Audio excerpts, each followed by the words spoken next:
Oh, he's level 25. Very cool. Second highest is Stormstormer, 19. And why not add a couple of kills with the Hurricane Pike? Stormstormer will get shredded apart. Watson finds a Corona, but great reaction under the BKB. Corona got stolen as well from Schofield, so TO is going to be able to utilize this ability inside the fight. There's meanwhile TA still alive, burned out of refraction, but she's just way too far ahead. And they're going to be forced to call it quits. What a dominant performance from Beast Coast. It was close early on, but it really just got to a stage where there was no hope of being able to find a way back in pretty fast. Yeah, you can see the reactions there. These guys, that looked like a fun game for them to play. I mean, Jim Park on the TA just having a hell of a time. Not often you have that kind of a carry performance, but everyone else is getting to just throw spells. Like, picking 4 heroes, none of which have a responsibility to hit creeps and, like, scale. I mean, obviously they were scaling to, like, Rubik especially, but, like, your job is just to, like, fight and, you know, use your spells and whatnot, and Beast Coast just executed so well. Like, the synergy and just the general team fighting together was really on point this game. That's got to feel so nice for him as well. You already mentioned that he was able to get the boys over the finish line in one game versus OG. Now he does it again, but in much different fashion. That wasn't like the 50-minute thriller they had against OG. This was an absolute masterclass of a TA performance. Grandmaster from him.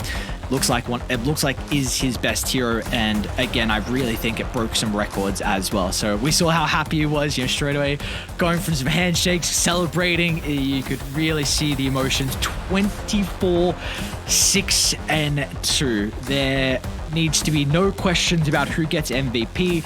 Although I will say Schofield, I think, gets a honorary MVP. That Aghanim Scepter Rush was very interesting, and I hope more Rubiks go for it, but Jim Park deserves every single praise.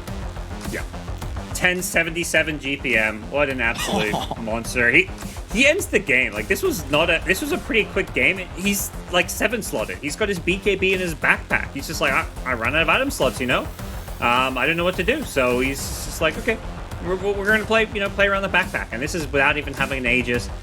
Absolute beastly performance from him. And, you know, this is something about playing with standards at these big events. Is just, it works. It doesn't work for everybody, but there's been so many amazing stand-in stories. You mentioned Mikey as well last Stream League season, and now we're seeing it here with Parker, or Jim Parker as he's going by. Absolute beastly carry showing from him in game 1 at least.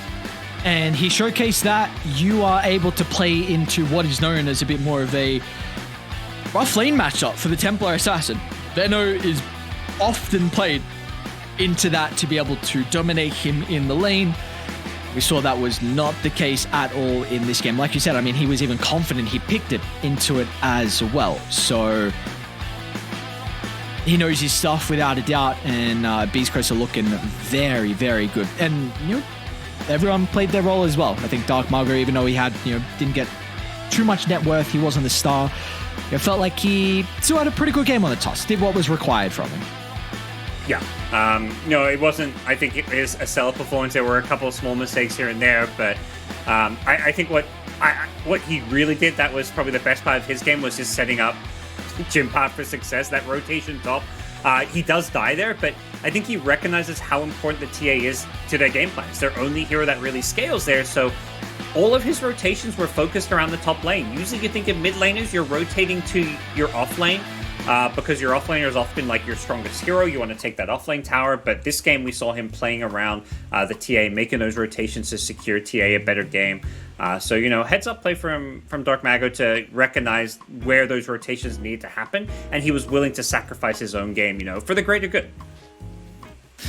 It's always a worthwhile sacrifice when the boys and yourself are able to get the victory.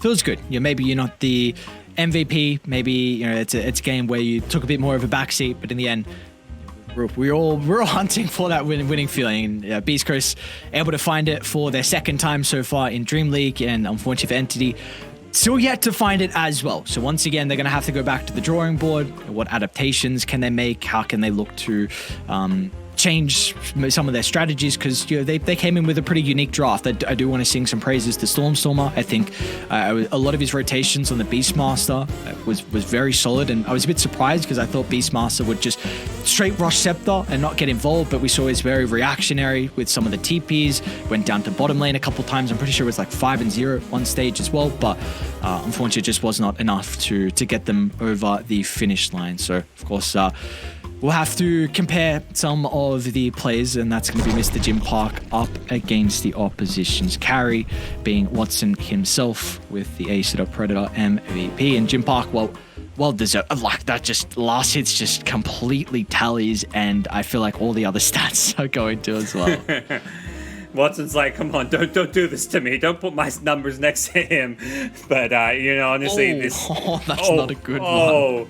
That is I don't need, like, Watson didn't. I mean, he just didn't have a game. It's not like I feel like he had a bad game. It was just, obviously this was the Jim Park show, and the entire Beast Coast team set up TA for success. When the TA snowballs, this can be what it looks like, and there wasn't a whole lot Watson could do. He tried to do it, like, the fact we saw several chronos, like, it wasn't like he was just AFK farming the whole game. He was involved in 13 of their 23 kills, so not a bad game by Watson, just a much better game by Jim Park. Team Secret y Party Mats presentan Fuerte, Rápido y Furioso. Ellos están listos para salir a las líneas y lucirse de una forma excelente. Haz tu movida. Apoya a tu equipo favorito con Party Mats.